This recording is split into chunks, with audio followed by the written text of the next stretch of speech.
Welcome everyone to another coffee tasting. My name is Aaron Taylor and I'm your host. Today we are tasting the Brazil Isidro Pereira Estate. This is a really cool coffee because it is a sun-dried coffee from a region that doesn't typically sun-dry their coffee. The reason why you wouldn't normally sun dry your beans in Latin America is because of the moisture in the air. So we're going to talk a little bit about that and a little bit about the people who grow this coffee after we do our tasting. If you guys are joining me for the first time, welcome to today's coffee tasting. Don't forget to hit that like and subscribe button down below if you guys enjoyed. If you guys are returning, welcome back. And if you haven't hit that like and subscribe button, go ahead and hit that like and subscribe button. That helps me make this channel that much better, helps me develop, and helps me make more content and grow. So thanks again everyone for joining me. So let's get into this coffee tasting. So with the Brazil Pereira Estate, it is a small lot coffee. And so with small lot coffees, we are getting very distinct flavors from the region that it comes from. And so this is a coffee that has been grown within a family for 3 generations. And we're going to talk a little bit about the gentleman who currently runs the farm of the Pereira Estate.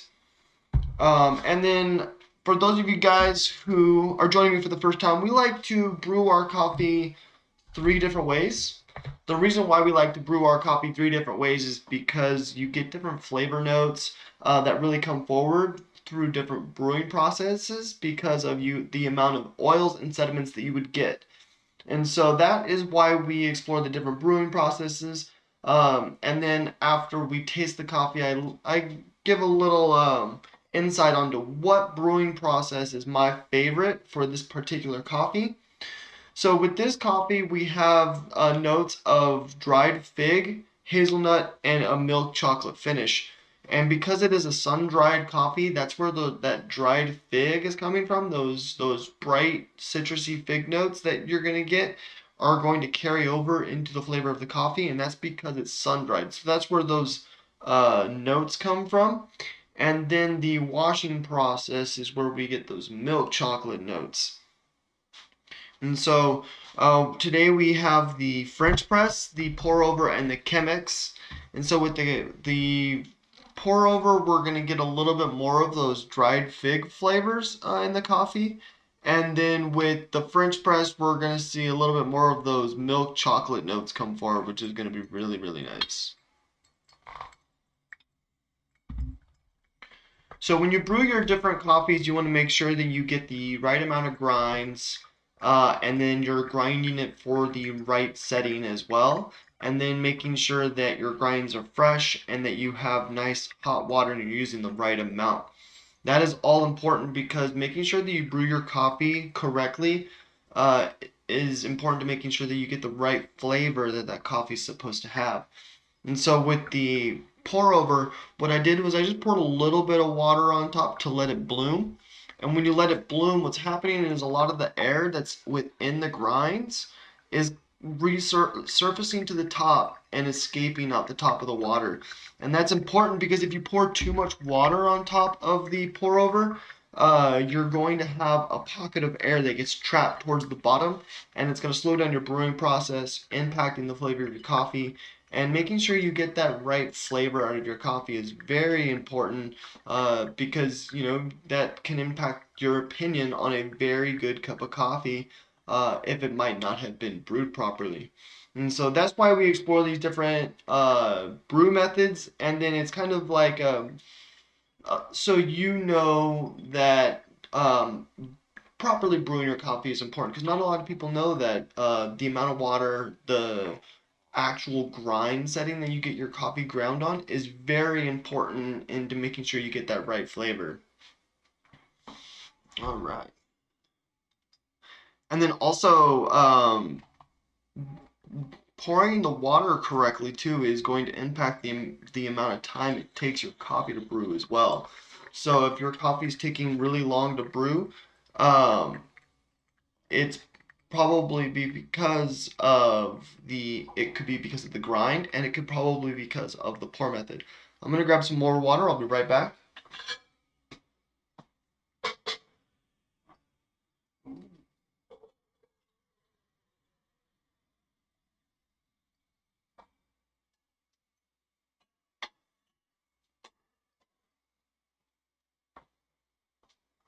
And then with the Chemex, we're getting a triple paper filter, and with that triple paper filter, we're going to get a much cleaner cup of coffee, very smooth. Those bright citrusy notes from that dried fig is going to really take a back seat, and those hazelnut and that milk chocolate notes are really going to come forward. But it's going to be a really smooth cup of coffee. It's going to be very balanced.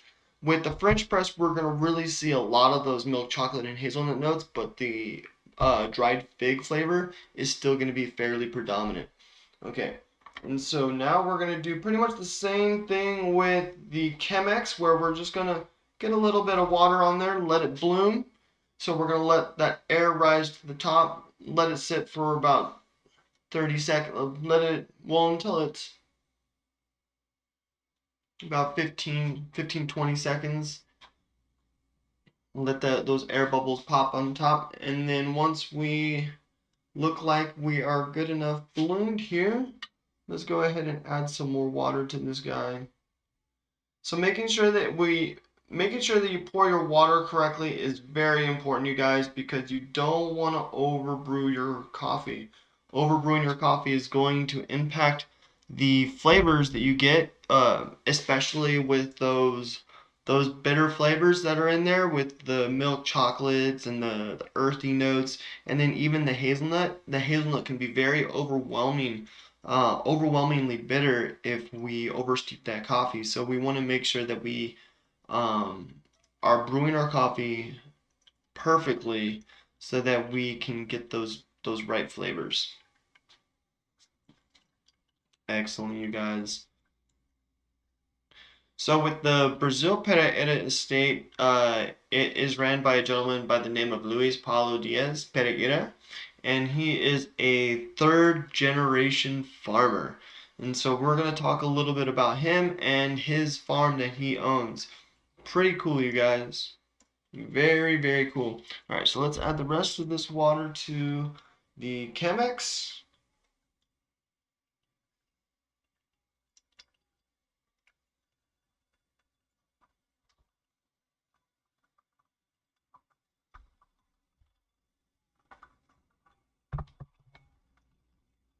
And then our grande cup of coffee is perfect. Got the right amount of water in there. All right.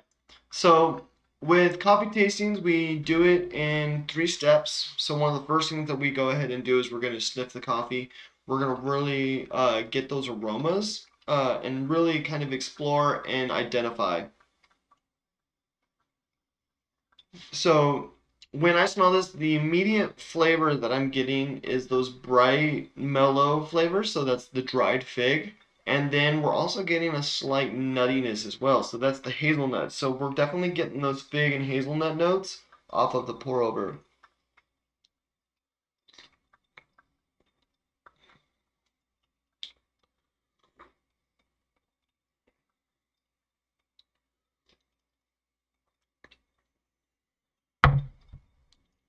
So with the pour over, we're definitely getting that intense bright flavor, but it's not like a citrusy bright flavor. It's more of like a almost like a mellow, earthy, bright flavor. It's very intense. So that's the fig flavor that we're getting. Those mellow citrus notes that leaves like a citrus flavor on the sides of our tongue. So that's what we're feeling right now.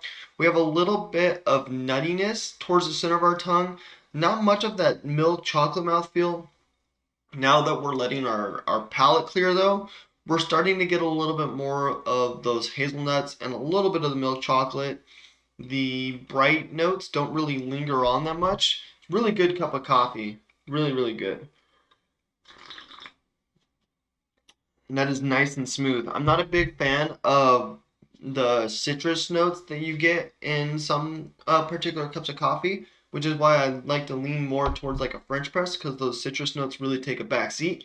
But with this one, because we're getting fig notes, it's more of a mellow, brightness, so it's not as intense. So it allows for more of the other flavors to come forward. And so we're really getting a lot of those hazelnut notes as the dried fig brightness dies away, because it doesn't linger on, and then those hazelnut notes really do grab onto the tongue. So as the fig notes kind of wash away, we're left with those not dried figs, sorry, with those hazelnut notes with a little bit of that milk chocolate finish. And like I said, that milk chocolate finish isn't really strong. It is slightly there. We're mainly getting those hazelnut notes.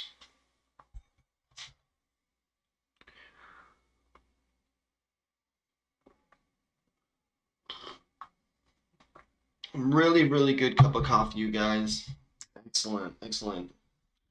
Brazil Isidro Pereira Estate. All right. So now we're going to go ahead and we're going to try the Chemex. So with the Chemex, it is a triple paper filter. So we're actually filtering out more of the sediments and more of the oils. And so it's going to be a much cleaner cup of coffee. If you guys have a sensitive stomach to coffee, I mention this every live stream. If you have a sensitive stomach or you're starting to get a sensitive stomach, make a switch over to Chemex for a while. See if that helps, and if that doesn't help, maybe you'll have to switch to like maybe a tea for a little bit before you go back. But I definitely would suggest a Chemex if your stomach's starting to become a little bit sensitive to those extra oils and sediments that we're getting in our coffee. But not only that, it impacts the flavor of the coffee as well. So with this, we're getting a much smoother cup of coffee. The flavors are going to be much more tamed down. We're getting the same amount of caffeine. We're just not getting the flavors that you would normally get in like a pour over or a French press. So we're gonna go ahead and smell this coffee first, actually. That smells really good. So with this one, we're not really smelling a whole lot of those dried fig notes from the aroma. We're really getting those hazelnut notes. It smells really, really nutty. So I'm actually really excited for that because when I go for a Latin American coffee, I tend to look for like the nutty and milk chocolate coffees. So I'm really excited for this because with those nutty milk chocolate, it almost gives it like, if you add a little bit of cream or sweetener, it almost gives it like a candy bar flavor.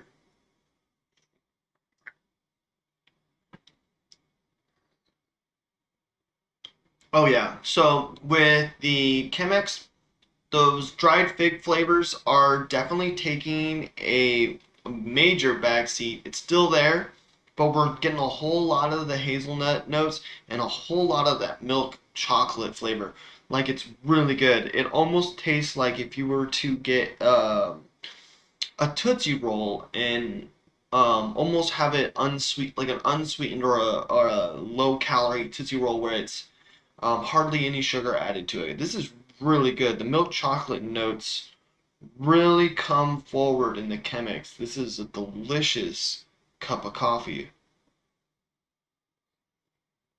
I'm gonna have to drink another one of those because that is those hazelnut chocolate notes really, really good in this cup of coffee, you guys. This is out of all the coffee tastings that I've done with you guys, this is probably one of my favorites of the reserves. 100%. This is really, really good. On the Chemex, at least. Really good on the Chemex. We're about to see what it's like on the French press here in just a moment.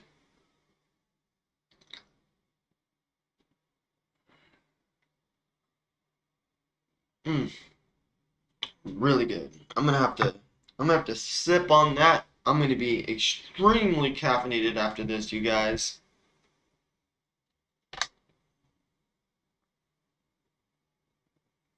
So if you guys have a favorite brew method that you guys like that I don't feature on this channel, I would love it if you guys threw that down into chat. Maybe even get a conversation going. Let's get a conversation going about coffee. What's your favorite brew method? Why is it your favorite brew method? I will respond. I'll get my feedback in there. My favorite brew method pretty much changes between the blends that I do. And then, I mean, obviously, if I had a clover machine at home, I think I would probably only brew my coffee on a clover machine. But because it's so expensive, I don't see that happening anytime soon. Um, but hey, maybe one day when I open up my own coffee shop, maybe I can get a clover machine. That would be amazing. Um, so now we are going to try the French press, you guys. The French press has been my favorite for a lot of the coffees, just because with the pour over we do get a lot of those bright citrusy notes, and I'm not a big fan of them, especially when we're getting leaning more towards those roasty or floral bright notes. Um, so with the French press, those bitters really come forward, allowing those bright citrusy notes to take more of a back seat or more of like a passenger seat sometimes. And so that's why I really like the French press versus other brew methods in most cases. There have been a few cases where I did like the pour over versus the French press, but I think when we compare the scores, it's definitely the French press in the lead in terms of favorite brew method on this channel. Ooh, that smells really good. So with the French press, we're getting a lot of those milk chocolate aromas coming off of the coffee. We're getting a lot of those chocolate bitters and definitely smelling some of those hazelnut as well. And that hazelnut really complements the coffee. So that hazelnut milk chocolate combo, really, really good. Exceptional. And then we get a little bit of that bright fig. Almost gives it like a hint of sweetness to it, but not really, and especially with like the Chemex, that bright fig definitely gives it like almost like a because those bitter notes are really taking a front seat. Anything not bitter to our tongue tastes sweet. So with those bitter notes taking the front seat, that bright fig flavor that we're getting is tasting semi-sweet to our tongue because it's in contrast to the bitter flavors that are overwhelming the palate of our tongue.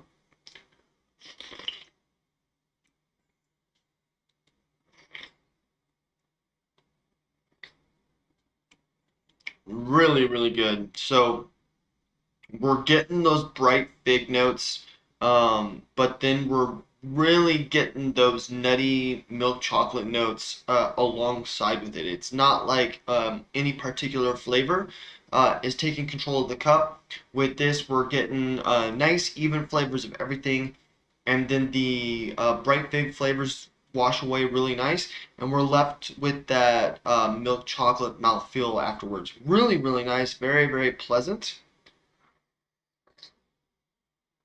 That is a delicious, delicious cup of coffee.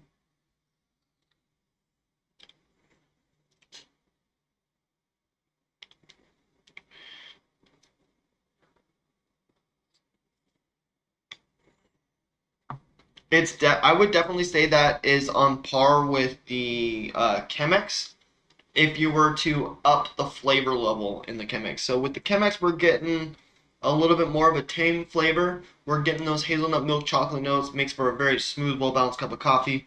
With the French press, we're getting the same flavor mouthfeel, but more in like a flavor level, a couple levels higher. So we're getting the same balancedness, but just higher flavor threshold. And then with the pour over, we're really getting those bright fig notes. But it's nice because the bright fig notes, because it's the we're relating it to a fig isn't like as bright as like maybe like an orange or a lemon. And so when you think about it, it's more or less like a mellow brightness. And because it's a mellow brightness, it doesn't really overwhelm the coffee too much. And so it's a really nice pour over as well. Very, very smooth. You do get more of those bright notes in the pour over than you do in the Chemex and the French press. So I was surprised with the Chemex, you guys. Really, really good cup of coffee on the Chemex. Very smooth. The milk chocolate sweetness is amazing on that cup of coffee.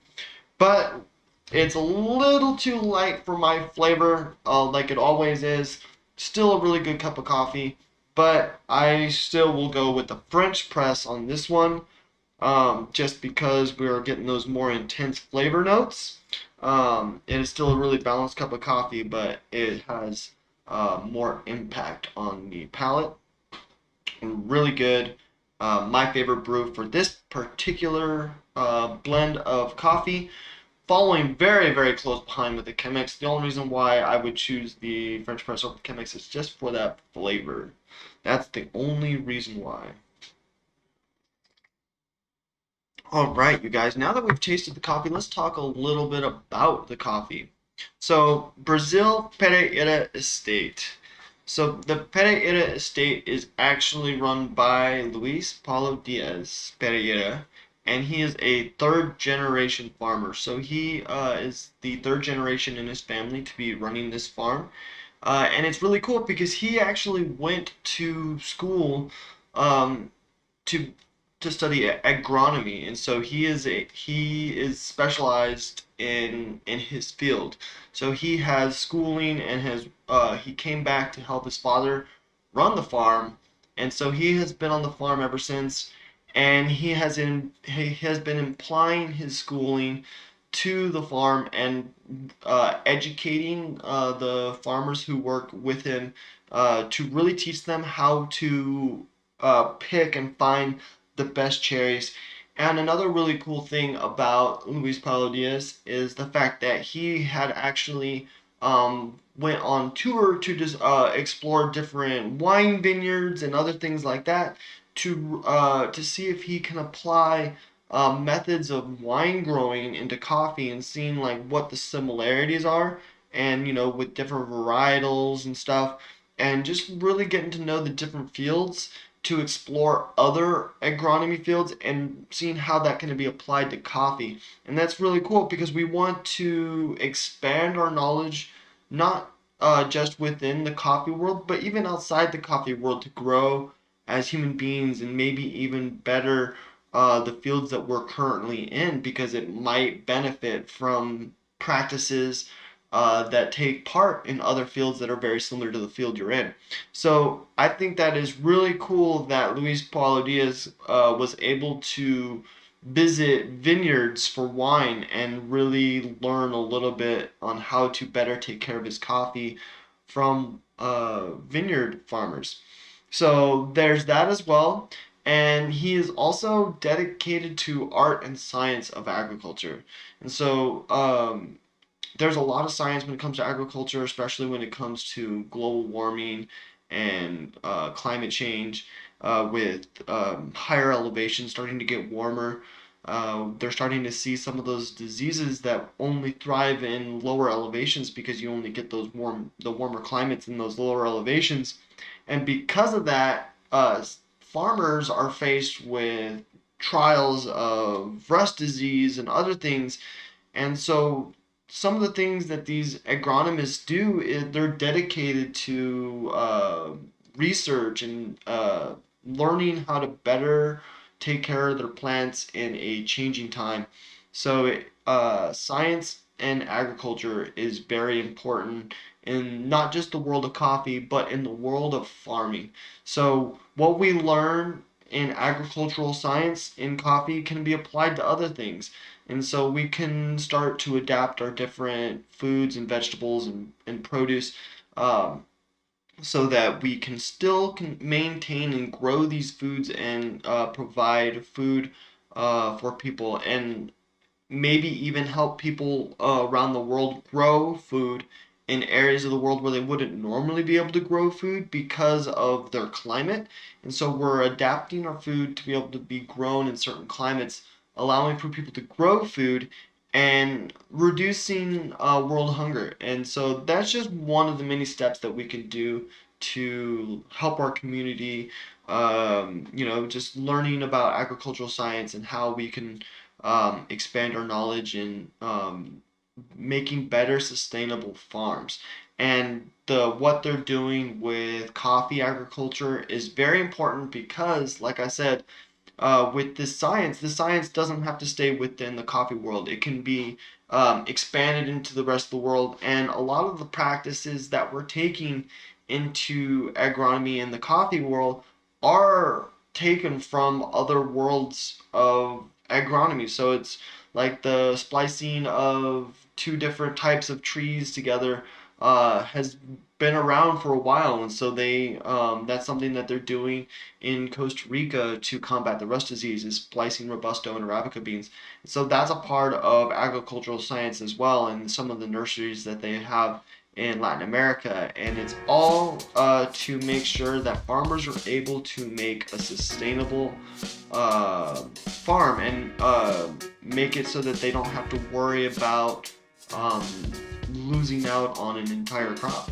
So that's very important to making sure that these farmers have sustainability and have a livelihood.